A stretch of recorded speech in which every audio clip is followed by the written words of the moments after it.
పాలకూర టమోటా అనమాట. మెతుకు తాలింపు వేసే విధానం చూపిస్తా చూడండి. ఇది పాలకూర. ఇవ్వండి టమాటా ముక్కలు బాగా పెట్టి ఏమీ వేయవసరం లేదండి. ఆయిల్ అది పాలకూర టమాటా పసుపు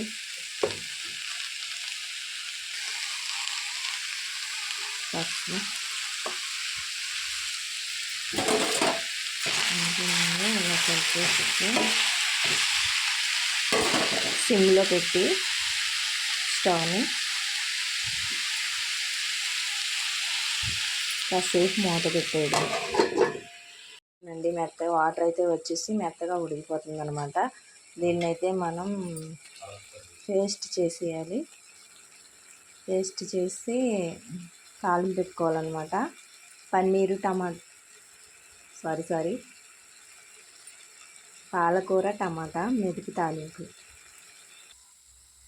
ఇదైతే రెడీ అయిపోయింది. దీంట్లో కారం అయితే వేసేసాం కాబట్టి ఇంకా మనం దీన్ని పేస్ట్ చేసుకుని తాలింపు పెట్టుకోవడమే, అంతేనమాట. చాలా ఈజీ, ఆరోగ్యానికి కూడా చాలా మంచిది పాలకూర. పిల్లలు ఎవరైనా తిన్నోళ్ళు ఉంటే ఇలా ట్రై చేయండి. మీకు ఎలా ఉన్నదో తర్వాత కామెంట్ చేసి చెప్పండి.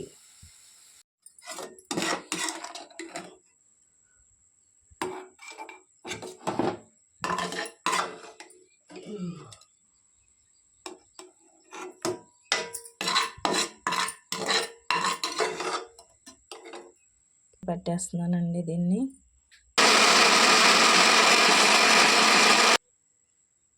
అదే బాండీలోనండి మనం ఈ పేస్ట్ ఏదైతే ఉడకబెట్టో దాంట్లో ఆయిల్. ఎందుకు ఈ బాణీలో వేసేస్తున్నానంటే కారం అయితే ఉంది కదా అందువల్ల.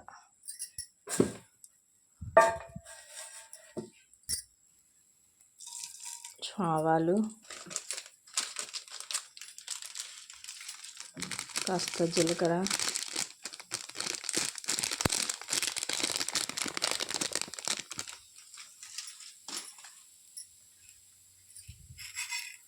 పుట్నాలు, అది తాలింపు దినుసులండి, పచ్చెనగపప్పు,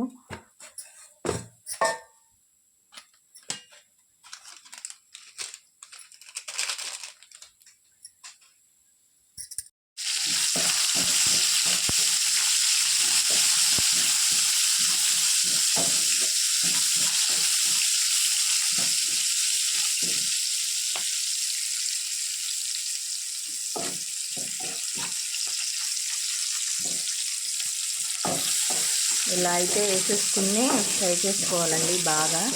ఎండుమిర్చి కూడా వేసాను నేను, కరివేపాకు కూడా వేసాను. ఇదిగోండి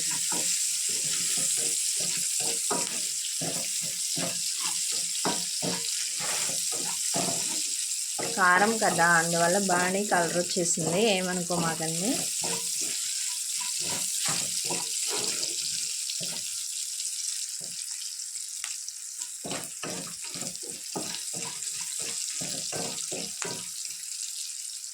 నీట్గా పెట్టు.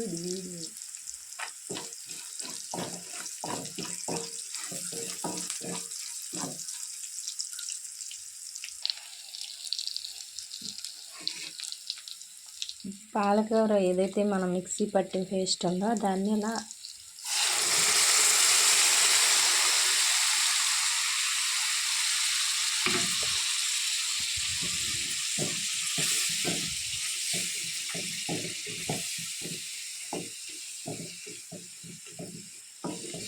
మనం ఉప్పు కారం పసుపు అవి ముందే వేసుకున్నాం కాబట్టి ఇప్పుడు ఏం అవసరం లేదండి.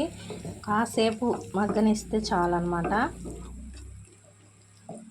కొత్తిమీర మాత్రం వేసుకుందాం.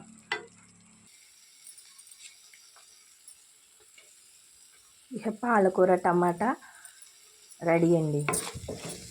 పిల్లలకి ఇలా చేసి పెట్టండి, చాలా ఇష్టంగా తింటారు. పాలకూర ఇష్టం లేకపోతే పాలకూర అని చెప్పకండి, వాళ్ళే తినేస్తారనమాట.